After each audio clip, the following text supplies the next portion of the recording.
Thank you for listening to this Podcast One production. Now available on Apple Podcasts, Podcast One, Spotify, and anywhere else you get your podcasts.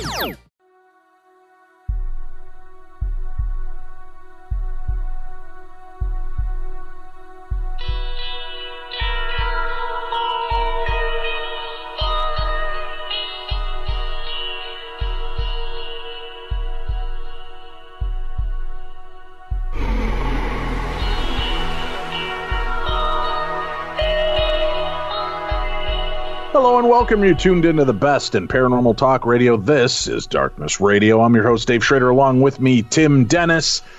And today we're revisiting with a friend. Steve Stockton is back. His book, Strange Things in the Woods, a collection of terrifying stories, has been re-released with new stories, updated pieces. He also has his book, My Strange World, which has come out. We'll have a link for both books on today's program.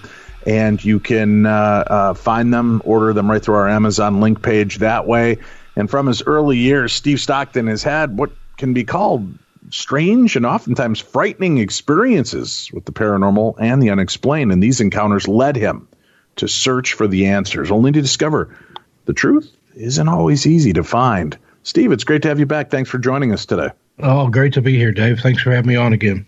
Well, I know you've got you dropped My Strange World back in April of this year, and then Strange Things in the Woods, a collection of terrifying tales, is April 11th as well. Two great books out and available for the public consumption.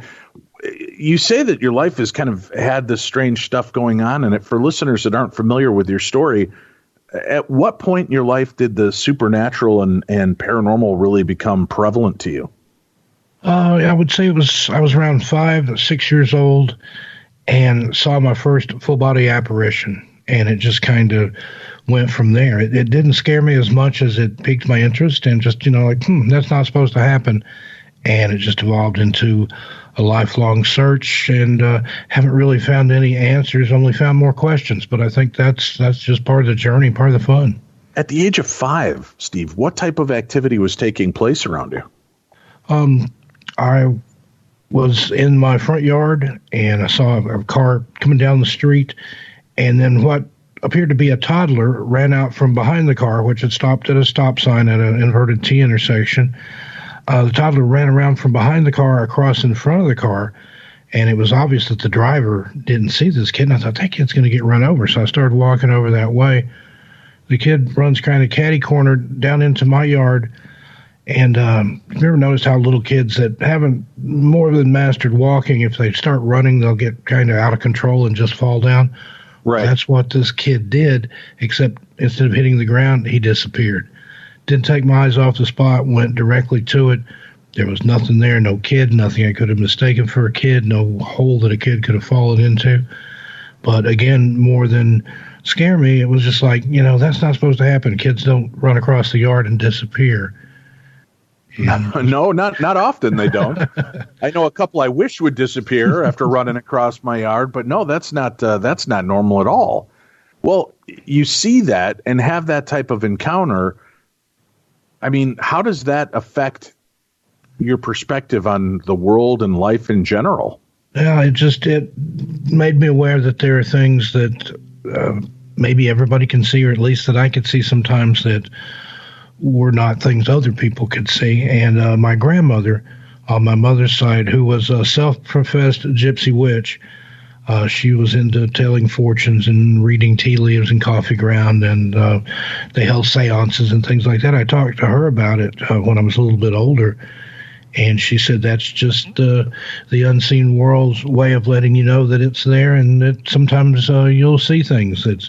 So it's from your bloodline, this kind of ability to see and experience things. Yeah, apparently so. How long? I mean, was this something that your family has always cultivated? In that respect, yes. They stopped it much later in life, but they were involved with the spiritualism movement around the turn of the last century. So that side of the family was quite steeped in it. From Appalachia, the Cades Cove area, the Great Smoky Mountains, and just all the lore and legends there. My grandmother had a story or a legend or a superstition for anything under the sun. Did she see ghosts as well? She did. She had, she called them visitations, and then they regularly did seances and table tapping and used the Ouija board and things like that. So, yeah, it was common for them and just accepted within that side of the family. Was it stuff that ever got over her head, things that maybe were a little too aggressive?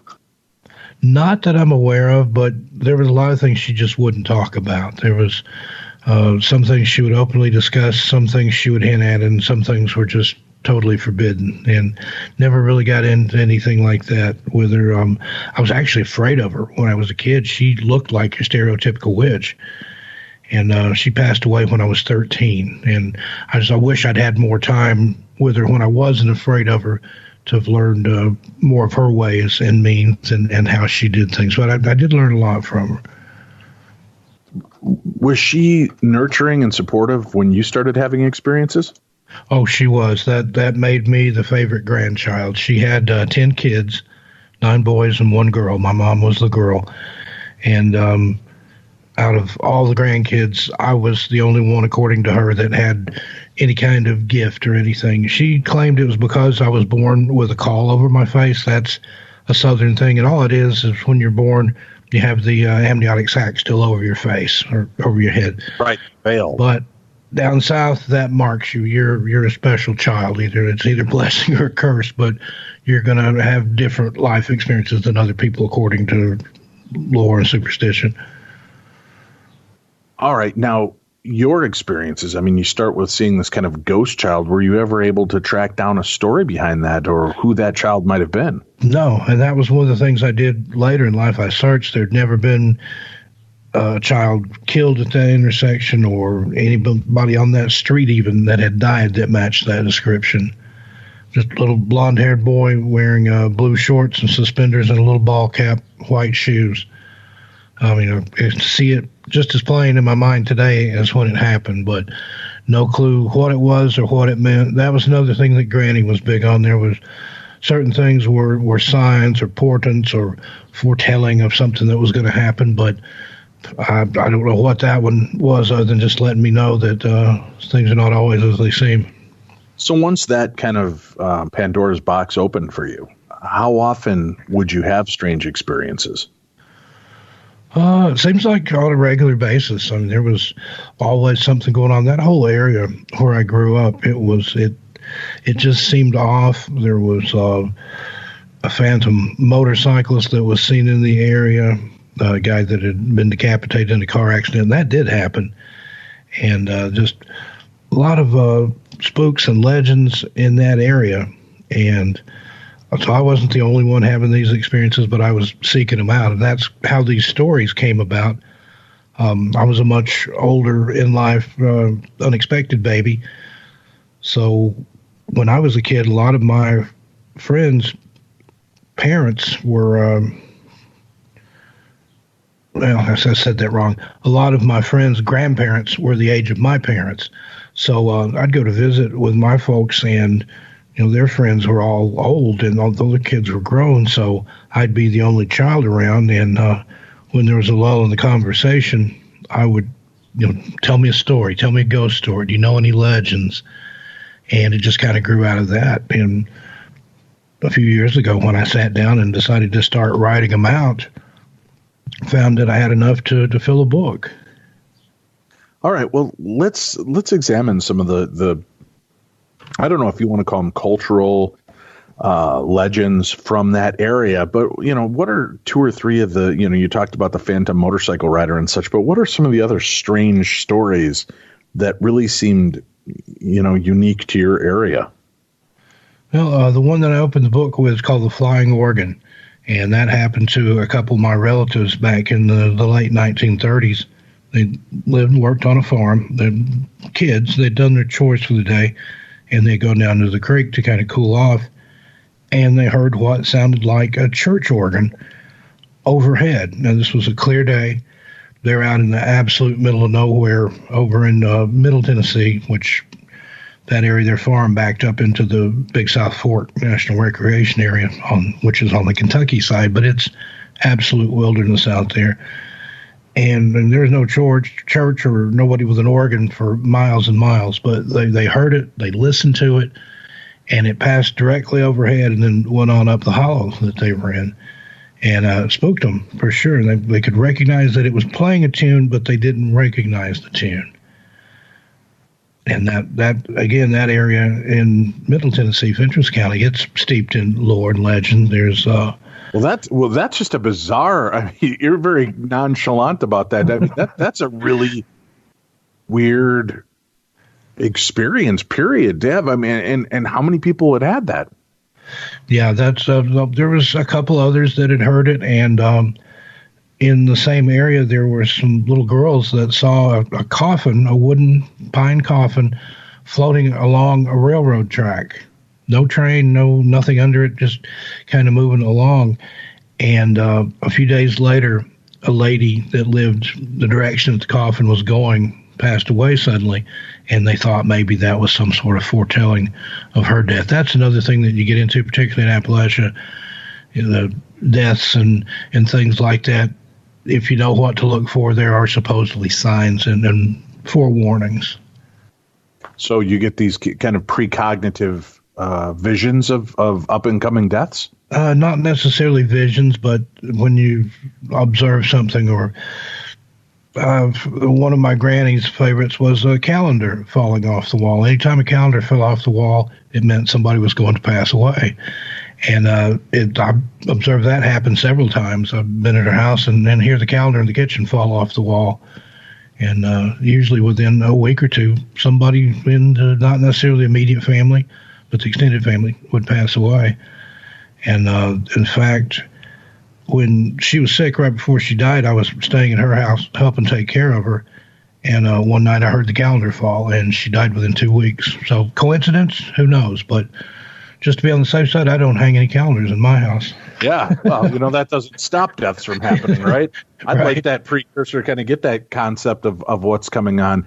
Are these individualistic kind of legends? Like, it seems every medium gets specific signs that mean something to them. Was that something like the calendar falling off the wall? Was that just a generally accepted legend of that area, or just one that was prominent to your family or to your grandmother? It was more prominent in my family and to my grandmother, but it was also kind of a southern thing too. A picture falling off the wall can have the same meaning, and the older people like that, they used to observe the signs. They called it. They would watch for signs.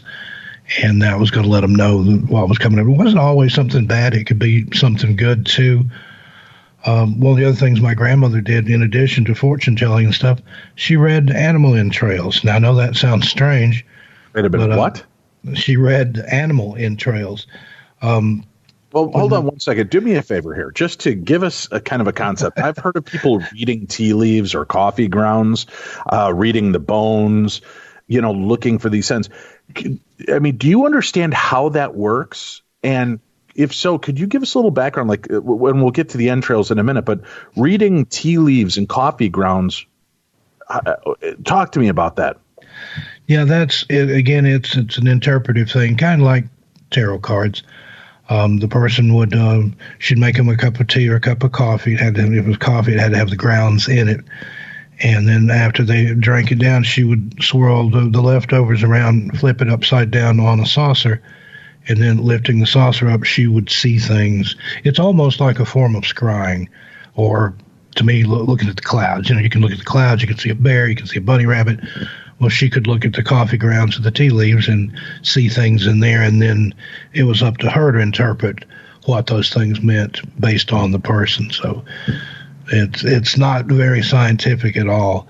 But the animal entrails, they butchered their own hogs, and every year at slaughter time, she would pick one hog, and when that one was butchered, she would want to look at its insides, and through that, she would foretell what kind of season they were going to have next year, not only with the meat, but with the farm in general, all the crops. She could tell if it was going to be a good growing season, or, again, there might be some science in there, but it's beyond me. But I was doing research on that once and found out that that's something that dates back to the Vikings and maybe before, that they would slaughter an animal and study the insides before going into battle to tell how easy a victory might be. So I guess that one's been passed around for a long, long time. And that's by reading the entrails of this. Yeah.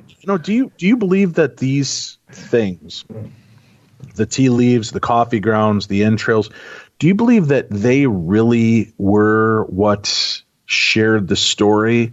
Or do you believe that it was, and I don't use this impolitely, but as a crutch? I've found that some of my friends that are tarot readers are very intuitive and sensitive. Mm-hmm. And I kind of feel like they use the cards to tell the story that they're picking up on psychically. And that way it's kind of like, hey, Steve, you flip the cards. You're the one that shuffled or whatever. They can keep the blame in place of, hey, I'm just telling you what these things say, but they're actually just sharing the message that they're getting, and they're using something like entrails, tea leaves, or coffee grounds, or bones, or whatever to be like their focal tool to allow their psychic intuition to kind of kick in. Oh, absolutely. And I've read tarot cards before.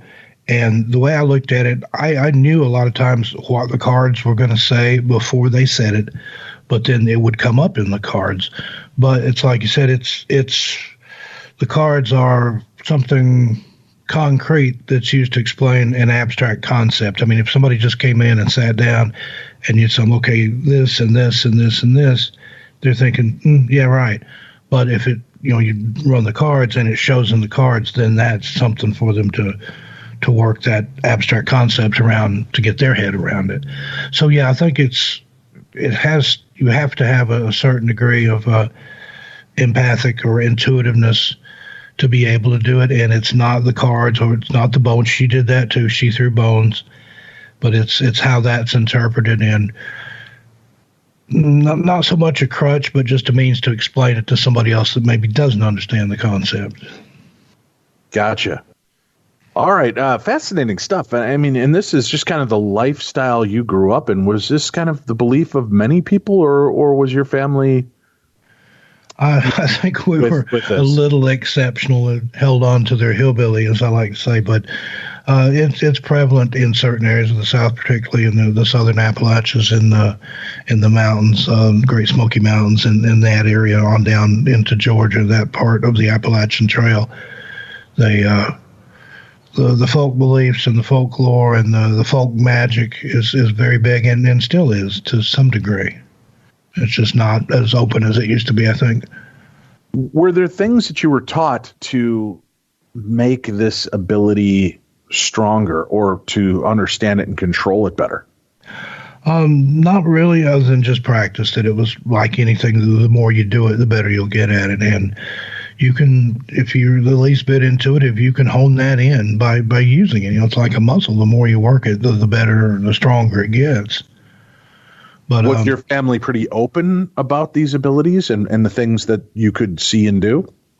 It would depend on the company present. If it was just family, it was, talked about more openly than it would be around strangers. But I mean, everybody in the community knew my grandmother knew what she did, and she was the one they came to if they had questions about life, love, or money. Unbelievable. Now, let's talk about you growing up then with these abilities. Were you open with friends about what you could do and with your friends' parents, or was this something you kind of kept to yourself? I've always been introverted when it comes to that, so I pretty much kept it to myself. If it was something I could do to help someone, or if someone came to me and asked a question, I would be happy to share any insight or intuition that I had into it. And I don't claim to be psychic or anything like that. I think I'm just in tune with some part of nature that's there that I believe human beings have kind of lost the ability, that most people don't know that they're able to do these things. But I think at one time we had some sort of hive mind, or, I'm getting off into string theory and things like this here, but I think all things are connected in some way. And if you know how to listen, there's a lot of things that will talk to you out there. But, I just sort of always kept to myself unless, somebody asked me. That I was never one to volunteer anything. And especially, later years, teenage years in high school and things, you're kind of a weirdo if you express any interest or any fascination with things like that. But years later, I came to accept it. It is what it is. I make no apologies for it, and I am the way I am. Steve Stockton, our guest, My Strange World, his book, and Strange Things in the Woods, a collection of terrifying tales, are the books that we're talking about and discussing right now. His real-life encounters and life growing up with these abilities. You take this forth, and you're keeping it to yourself, these kind of abilities that you've got. I mean, you're able to share it with your family, but did it ever make you feel isolated and strange among the normals? Absolutely. I was always an outsider among the outsiders anyway. In high school, I hung mainly with the punk and the goth kids, but it was because they would accept anybody and they didn't judge anybody, even though I wasn't really into any of that either. But it's, you recognize that you're different, that you see things differently, you experience things differently, and so just if you embrace it and make the most of it, then it's not that bad. But it can be, potentially socially embarrassing, I guess. I mean, I've had dates before, and I had a girl that wanted me to take her someplace haunted, and I did, and it scared her to death, and that was the only date we had. So she asked for a haunted date, and I delivered, and she couldn't handle it. Do you, when you're around your friends and people like that, I mean, would you see precognitions or see the spirits of their family members trying to pass messages on?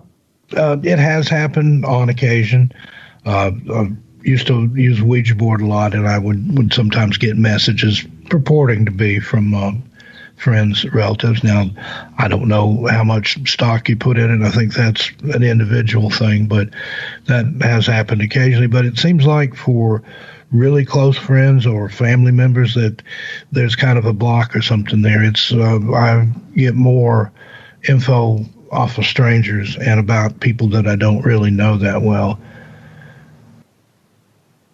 And okay, now you start honing this skill, this craft, and what is that like? I mean, do you start getting overwhelmed by strange, anomalous creatures, spirits, aliens? I don't know exactly what type of things then make themselves known. Can you give us a little insight into that? Yeah, it can be overwhelming. It can be very strange, especially when you're first figuring out, that you experience these things. But I finally got to a point where I kind of take it in stride, and I don't know if it's things that are attracted to me or if I just happen to go to places that have a lot of activity, but I don't think I've ever lived in a house that wasn't haunted to some degree.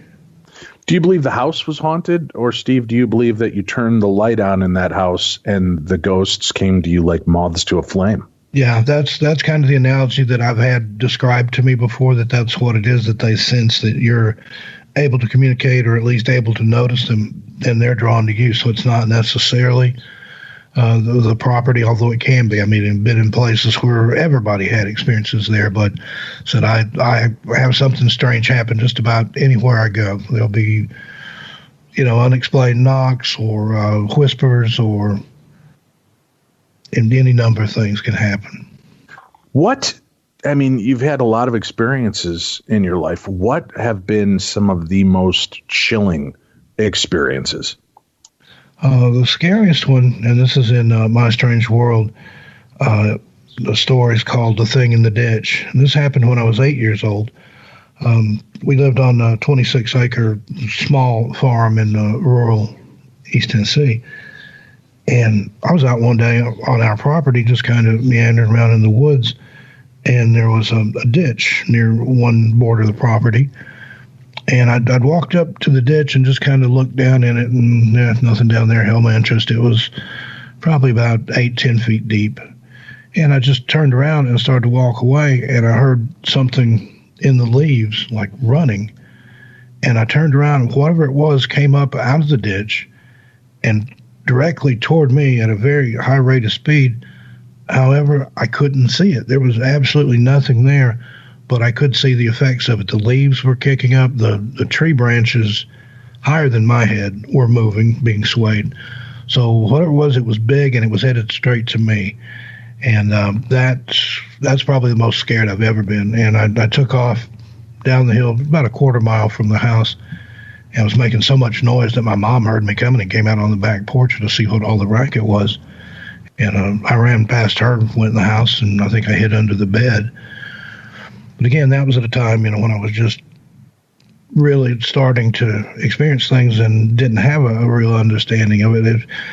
I would like to think that if it didn't happen a second time when I was 15, same ditch. And I didn't run screaming that time, but I didn't waste any time getting out of there. And I'd always thought, if it happened again, I would stand my ground, I would face it down. But when the rubber hit the road and whatever it was came out of the ditch, I'm just like, no, I'm out of here. Yeah, that could be enough to shake anybody's confidence. And, maybe I don't really need to know all the answers all the time. Yeah. But a curious thing about that, years after the second incident, when I was 15, probably would have been in my early 20s, I'd gone to a party after work with a guy that I only knew from work and didn't know anybody else at the party. And he didn't know any of my history, anything. We'd only been acquainted a short time. Well, at this particular party, some girls had found a Ouija board under the couch and got it out and was messing around with it. And they started going around the room asking people questions. When it got to me, I thought, I've got a good one for you. And all I said was, what scared me when I was a child, with that incident in mind. And the board spelled out WATERSPRITE, water sprite. And they looked at me, and I just shrugged my shoulders, and they're like, what, does it want a drink? Does it want water? Does it want a Sprite?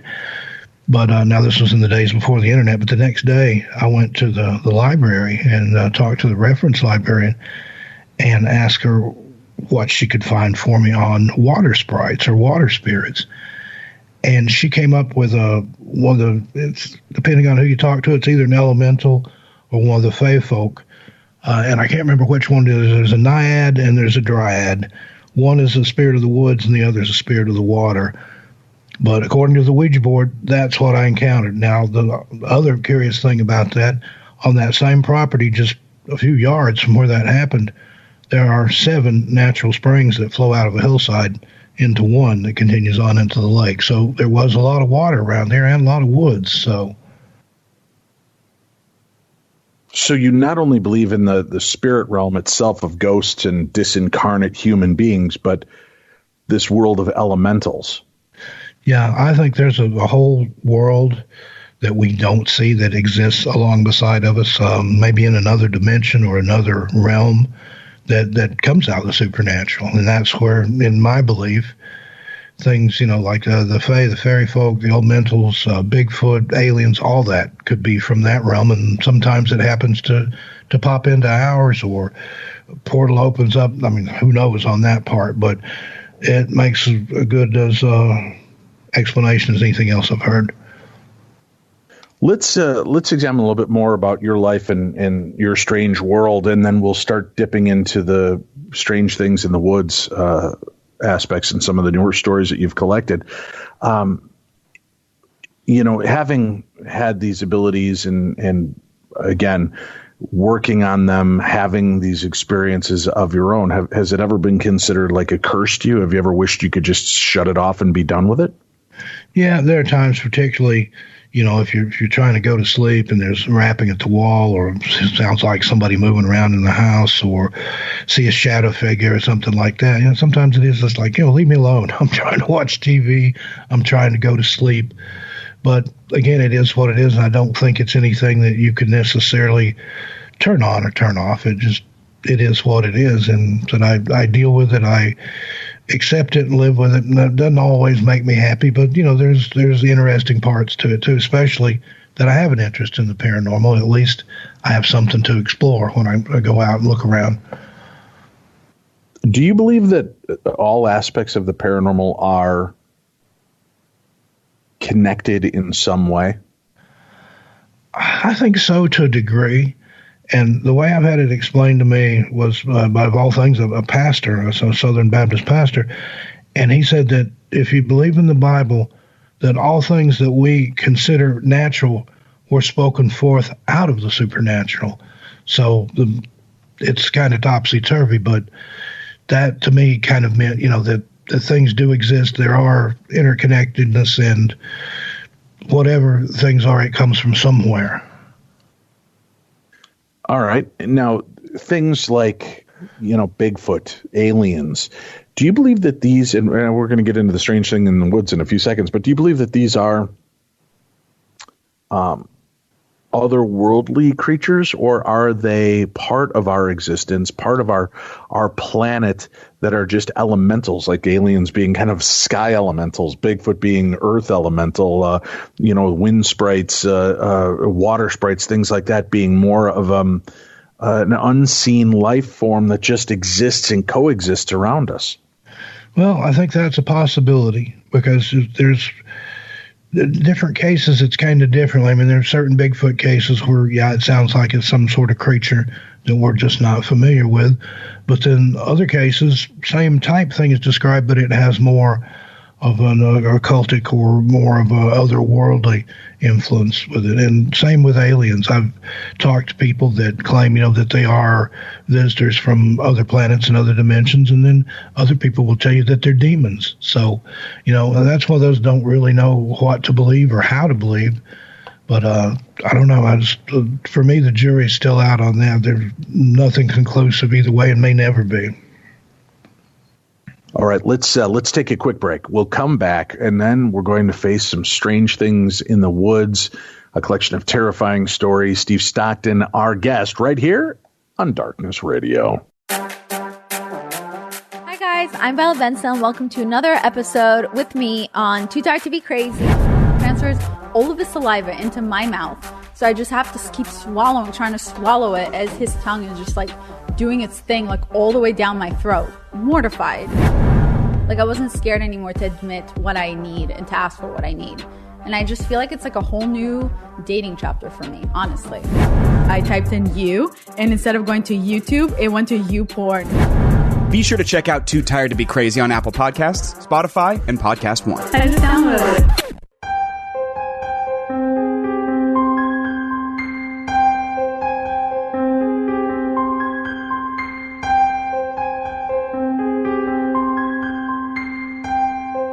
The links for both books that we're discussing today are on today's program guide, so you could just scroll down a little bit in the description of today's program and get more information and links to Steve Stockton's books, Strange Things in the Woods, a collection of terrifying tales, and My Strange World, both which came out earlier this year. Let's start to dive into some of the terrifying encounters. I've never been an outdoorsy kind of guy. I mean, I was when I was a kid. I didn't mind running around playing outside. My grandparents owned 40 acres out in Alabama, and I spent a lot of time, running with my BB pistols and playing Lone Ranger and Tonto with my cousins out there, and kind of wholly unaware of the creatures and the things that are out there. It was just a place to run and play until I became aware of things like the snakes and alligators in the back ponds. And, then I became acutely aware of the weirdness. So I slowly just started pulling back and have never been a big fan since of just trudging around out there. And then you start hearing these strange, terrifying tales, Steve, that, people are having. What about this topic made you decide to put pen to paper and start to collect all of these stories and share them? Well, I love the stories. I love talking to people and hearing their stories. And a lot of the people that these stories came from, especially some of the older people, I'm talking people in their 70s and 80s, they were kind of reticent to talk about it, even for fear of ridicule. But then when they understood that I was genuinely interested and wasn't just going to make fun of them, they would open up and tell a lot more. So it's just I love legend tripping. I love hearing the stories and the lore and visiting places where things have happened, even if it was just a singular occurrence where somebody saw something one time. I like to go there and just kind of bask in the atmosphere and the ambiance, if you will. All right. Well, let's start taking a look at some of the creepy stories that you've collected for this book. And where do you want to leap off? Oh, gosh, we can go any direction. I've got the regular scary stories. Got some cryptids in there, some that turned out to be humorous, some that appeared supernatural, and then actually weren't. So I've tried to cover all the bases. Yeah, let's look at those. Let's cover a couple of the things that appeared to be supernatural, but we're not. We're not. Yeah, there's one story in the book called "The Light in the Coffin," and it's about a guy who was a young man at the time and was dating or courting, as they call it in the South. He'd been over at this girl's house, sitting on the porch in the evening, and when it came time to go home, he had a pretty good hike along the road, maybe a couple miles. So he decides to cut through the woods to save some time since it's late and farm chores start early. So while going through the woods, off in the distance there to one side, he sees what he thinks is a coffin with a light in it, and scares the guy. I mean, again, this is in the South, one of those portents or warnings or omens that we talked about. He runs home, gets to his house. He's scratched and torn his clothes on briars and things, and he's in an absolute panic. Tells his folks what was going on, and his mother must have been a lot like my grandmother, because she just commences wailing, that there's something bad's going to happen. He's probably going to die, and on and on. And finally, his dad, who was the voice of reason, stands up and he's like, "I've had enough. We're going to go back and we're going to find this coffin with a light in it." So his dad literally drags him back out in the woods. They take the same route that he took, and there, off in the distance again, he sees it like, "Dad, there it is, there it is." Well, the father wades into the woods there to go for a closer look at it. All of a sudden, he starts laughing. He comes back and he's like, "Son, come here. Come over here with me." What it was a piece of a rotted log that had fallen over. And inside the opening of the log there was a lightning bug, a firefly, caught in a spider web. So it wasn't a coffin. It didn't have a light in it. But his mind had filled in the blanks and scared him. And he said that if my dad hadn't dragged me back out there and showed me how ridiculous I was being, he said, I probably would have died from fright. I would have given myself a heart attack. That's unbelievable, right? Well, I mean, it is the false evidence appearing real, right? Those things, those moments when you feel like, hey, I'm in a dark area. It's the woods. It's something scary. Anyway, if you've already kind of got that leaning going into it, of course, your possible experience of something being misunderstood to terrify you even more is going to be so prevalent. What were some of the other encounters that turned out not to be so supernatural after all? Oh, there was another where a guy was a hunter, and he was out on this property where he hunted, and he had sat down under a tree to take a break, and there was some rocks piled up there, and one rock kind of shuffled or moved a little bit, and it made a strange noise, something under it. So he moves the rocks and finds a rather large aluminum briefcase. And he thinks, oh, man, this is probably, money or drugs or who knows what. It's wired shut. So he takes the wires off of it and breaks the lock, opens it up, and it's the skeleton of a dog. And there's a piece of paper inside that has a poem, and it was somebody's favorite hunting dog that had passed away. He wrote a poem to the dog and then took it out and put it in the woods where the dog liked to hunt with him. So that one, just it was more touching than anything. But the guy thought, I found something great here. There's some other, there's only a few like that. I tend to go more for the spookier, unexplainable stuff. But I sprinkled a few of those in there just to show that there are, sometimes things can be explained, right, or not everything's a mystery. Yeah. Yeah, and then you find something like that, but it's still strange. Why put it in a case like that? Yeah, just right. Who knows? You do what you got to do. Well, now let's start examining some of the more. Let's talk about a couple of the anomalous cases that you can't really pinpoint what exactly is taking place, or what type of phenomena it might be. Yeah, well, and this is obviously human in origin, but as to what extent or what intent. We were talking about tarot cards. A friend of mine was hiking in the Jefferson National Forest in Virginia. It's close to the Appalachian Trail there. And he noticed off trail there was a tarot card nailed to a tree. So he walked over to take a look at it, and looking beyond it, he sees another and kind of followed him along, and there were several nailed to trees, and he got spooked and left, and he couldn't remember what the cards were to see if there was, some sort of inherent meaning or something there. But again, that's just strange. Why would somebody nail tarot cards to trees in the middle of a national forest? And, there may be some sort of trail marker, some sort of devious activity going on in the woods.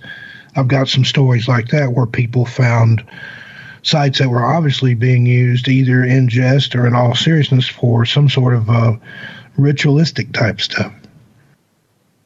So this was some kind of ritual that was taking place, but do we have any concept, knowing that area, knowing the history and the people that live there, any idea what this might have actually been?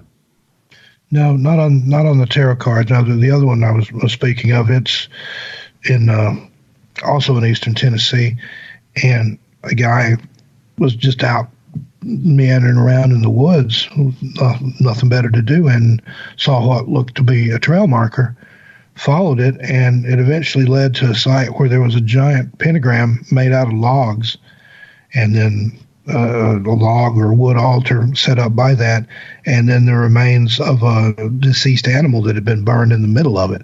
So again, was it a bunch of heavy metal kids having fun out in the woods, or was it some sort of serious cultist? Who knows? But when he got back to his car, somebody had taken mud and written the word beware across the windshield. So he left and didn't visit that area anymore.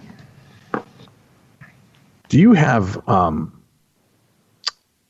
understanding as well of the people in that vicinity? Are there different religious sects? Are there people that have been kind of cut off from normal life that might be doing these things to maybe try to scare off, people wandering in? Or, I know back in the day, a lot of the scary woods stories came about from bootleggers. Yep. Right? They would create these ghost stories and tales of the woolly boogers and boogermen and, creatures out there to keep you from going into the woods where they hid their stills. Do we think that a lot of these stories germinated that way? Or, do you believe that some of them are legitimately stories that surround real life encounters with unseen forces? Yeah, I think it's a little bit of both. The moonshine still scare away stories probably aren't as prevalent anymore as they once were, especially in the South. But yeah, there were moonshiners that would tell stories just to keep people away from their stills. And it wasn't always necessarily something paranormal. I had a relative who moonshined a little bit, and he made up a story about a rabid dog.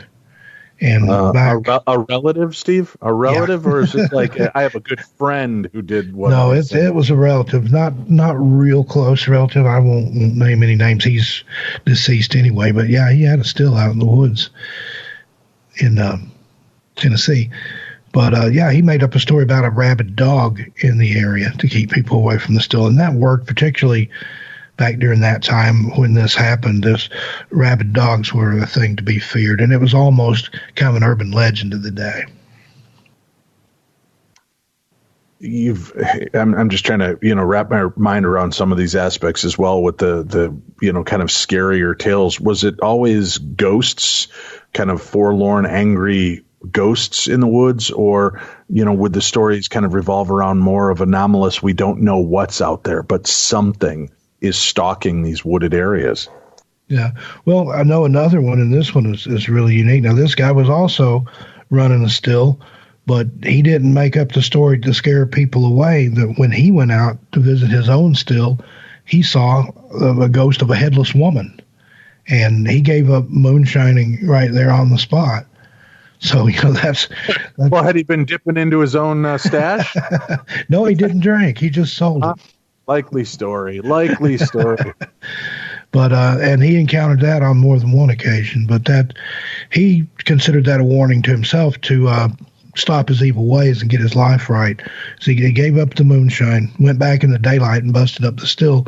But then another time he was staying at his mother's house and heard somebody coming upstairs. His room was upstairs, and he thought it was his mother, and he looked out the doorway, and it was the headless woman again. And he said that time he just covered up his head and prayed, and then when he looked again, it was gone. But it was whatever that was after him. Now, as far as I know, he never beheaded anybody and buried the body in the woods or anything like that, but it put him on the straight and narrow. Like I said, he quit moonshining, and then after the encounter at his mother's house, he started going to church on Sundays. So I like how you have to kind of set it by saying, not that I know of. You know, my friend didn't behead somebody and leave them in the woods that you know of, but you didn't completely dismiss that possibility. Yeah, well, I mean, I don't think it's anything he would have done, but he probably wouldn't have confessed that to me anyway. But just the way he told the story, you could tell that he didn't know why this apparition was after him. I mean, if he had obviously done something to create that, then I don't know, maybe he kept more of the story hidden. But I mean, there's anything that can happen in the hills. Get back in there far enough. That's true. All right, where are we off to next? What's your next strange and terrifying tale from the woods? Yeah, let's see here. Another one is just kind of a strange thing, not necessarily paranormal, but an old lady that my mother knew, was friends with, and she was probably in her 80s when I was a kid. We went to visit her one time, and she told me a story about a petrified pig.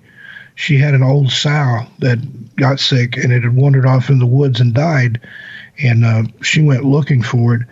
And when she found it, she said it was petrified. She said, I don't mean it was, dried or whatever. She said it was a rock. She banged on it with her fist. And she went back several times and observed it. And then eventually she went back and it was gone. And so the spot was still there where it had laid. There was like you could tell, indentation in the ground. And she thought that maybe somebody came and took it, and it's probably in a sideshow or something. That's bizarre. Well, what would cause a pig to petrify? But what would cause that to happen? A very religious lady too, so I know she wouldn't just make up stories or anything. But I don't know what the circumstances were, and she didn't either. She'd never heard even heard of petrified wood and things like that. Well, this was a petrified pig. That's just straight up bizarre. Really, just a petrified pig, and there's no explanation for it. There's no legend that would kind of explain how something like this could happen. No other petrified pigs. No words of anybody ever finding anything else petrified in that particular set of woods. But who knows? And we said she swore it was true. Very bizarre. All right. Now, what about we've these terrifying encounters in the woods. What do you know? Any bizarre tales with that you could share? Sure. I've got some Bigfoot stories in there. There's one from, again, this is from Middle Tennessee, the Fentress County area, where a farmer on an adjoining farm to the farm of the guy telling me the story had a fairly serious accident with a chainsaw, and they had to call an ambulance. And he said that it's out in the country, so you could hear it coming for miles because they're running code with lights and a siren. And he said that after the ambulance left, that he heard something in the woods calling that kind of sounded like an ambulance, but he said it was more like a whooping sound. And I actually played what's supposedly a Bigfoot howl for him, and he said, that's it, that's what I heard. So maybe the ambulance stirred it up, and that particular area, there have been sightings of Bigfoot over there. And it's weird, right? Because we know that dogs will try to sometimes imitate those sounds as well. Mm-hmm. What is this kind of creature that's trying to make itself known? What is it calling out because it thinks the other animal is wounded and it's trying to communicate? Is it hurt? Maybe like an infrasound to them when something that loud and piercing comes through the woods. Is that why it's mocking it or calling back to it? Yeah, just boggles the mind. But let's see what else cryptid-wise. There's a story of a lake monster in East Tennessee. Two boys were messing around a cove where the lake kind of came up into the little area there, and they said it looked like a sea turtle, except the size of a Volkswagen. And it was just kind of bobbing up and down in the water. And one stayed to watch it, the other ran to get a camera, but by the time he got back with the Polaroid, whatever it was gone. And as far as I know, that was the only time that was ever seen. But what on earth? This is an inland man-made lake, and a turtle the size of a Volkswagen. What? A turtle the size of a Volkswagen? That's what they claimed they saw. I just wish the kid with the Polaroid had gotten back a little sooner. Oh. Maybe have some kind of proof of it. That's always the way it happens. Many people there are that even now have cell phones with cameras in them. There's not any good, clear pictures of anything, or rarely. Well, and here's the problem. When you do get a good, clear picture, people don't believe it anyway because then it's too clear. Then it's photoshopped. Right. So it's a tough... It's kind of a tough deal to get around. I happen to be fascinated with those type of stories where there's these large creatures that people are seeing. But I guess, people release animals into the wilderness as well. Could it have been a tortoise? Could it have been something that to them looked, ginormous, but was really a natural animal that was just living in that area? Right. And so that's a possibility, but as far as I know, it was never seen again. And that would be the other mystery. How did it get there? But there was a time in the 1950s where kangaroos were spotted in different parts of the Midwest and even down into Kentucky and Tennessee. And somewhere that I've seen a clear picture of a kangaroo bounding through a cornfield. Now, where'd those come from? How did they get there? Is that a true cryptozoological occurrence, or? Well, in that sense, it's not really even cryptozoological. It's a zoological anomaly. It's an animal in an area that it's not supposed to be, right? Mm-hmm. I mean, we know kangaroos exist. We know black cats exist. We know, the black panthers, which are actually, I believe, black jaguars, exist.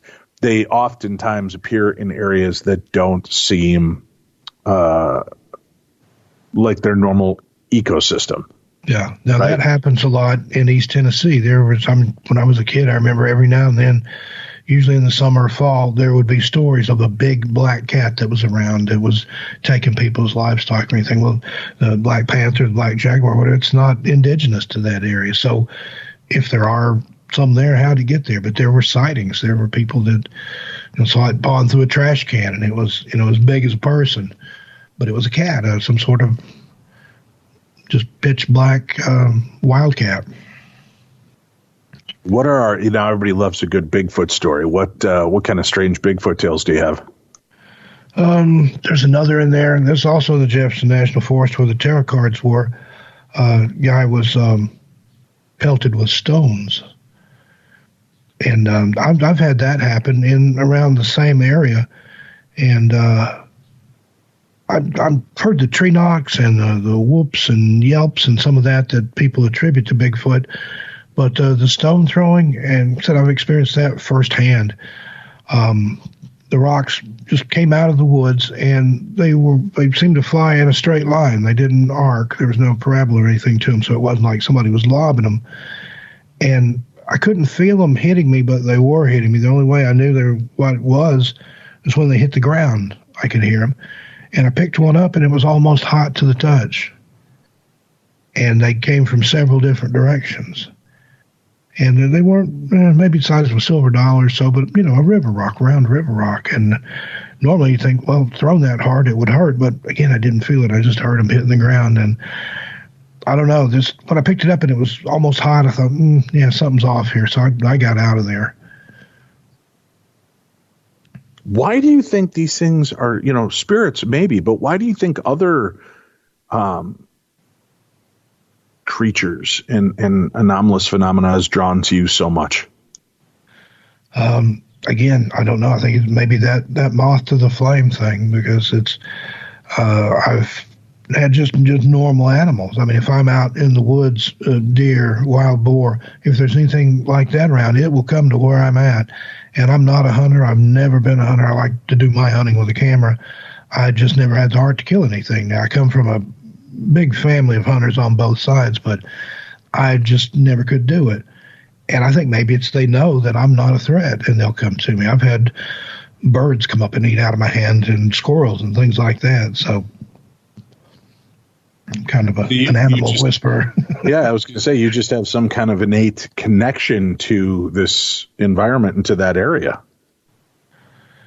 And that's another thing, that makes me glad that I'm not a hunter. But if I were, they probably wouldn't come around me. I think animals have a sense sometimes of, who they can trust and who they can't. Dogs in particular, dogs are a good judge of character, I think. What are a couple more of the more terrifying tales as we wrap up today's program?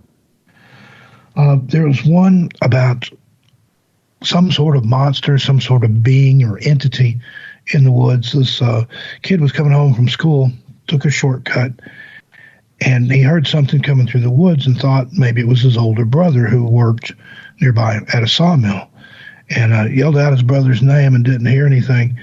And then all of a sudden there were some small pine trees there, scrub pines. He said this thing that looked like a ball, a round ball about 5 or 6 feet tall, but it was striped like an old pair of overalls. It rolled up kind of on top of the pine trees, and he said it was almost like it saw me, and then it just rolled backwards out of sight, and then he heard it continue on through the woods. Again, he thought it was his brother trying to scare him. He's like, I don't know, what he could have assembled or come up with that would look like that. But he took off anyway, got home. His brother had been home for hours and was sitting at the table eating dinner. So no idea what anything like that was. That's the ones that I love, the ones that are just so anomalous, that are so unimaginable or indescribable. I mean, I can understand an animal or some sort of hybrid animal maybe, but a giant striped ball rolling through the woods in the middle of nowhere, what on earth is that? Yeah, really, what the hell? And now, what do you make of something like that? Do you believe that that's alien in nature, animalistic? What do you think? I don't think it was animal, but by it having seemingly intelligence, it would have to be some sort of alien or some sort of entity, and especially like if you delve into some of the Native American legends, like some of the Cherokee legends from that part of the country. There's all kinds of things out there. I mean, you have Spearfinger, you have the Hide Behind, you have, and there's some that they won't even talk about because they have this fear that if you talk about it, you can bring it to you, almost like a tulpa, that just by speaking about it or even thinking about it, you can give it power to appear to you. And that's why a lot of the elders in the indigenous peoples, there's certain things they just won't talk about.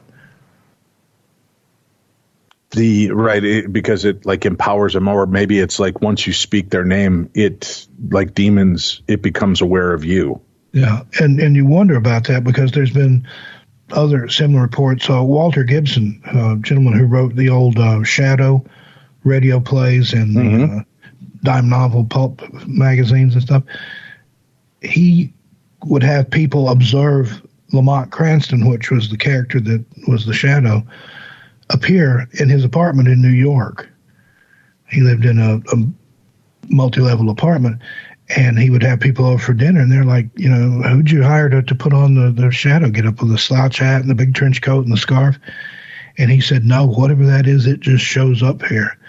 And he thought that it was because he had spent so much, literally blood, sweat, and tears working on these hundreds and hundreds of hours of scripts and radio plays and things that it actually summoned it forth somehow. It makes you wonder, what's going to show up in Stephen King's house, Oh, God. Yeah, boy, I wouldn't even want to fathom that concept. Holy crap. That's terrifying. That's terrifying. So he writes and creates this character, but then it makes you wonder, did he really, or was there something? That's the other side of that. Was there something that came through and was influencing him and said, and described me, or said, this is what I look like. I have a black coat. It almost sounds like, the Hat Man or some of the Shadow People type stories. And again, that's some of those, like the Slender Man. That started out on the internet as just a legend, but then people actually started seeing it. And then you had the little girls that were going to kill another kid to sacrifice the Slender Man. So, you get that point in there where things kind of blur between what's made up, and sometimes if you make something up, it can become real if you put enough thought into it, maybe. Again, that's the idea of a tulpa. Right.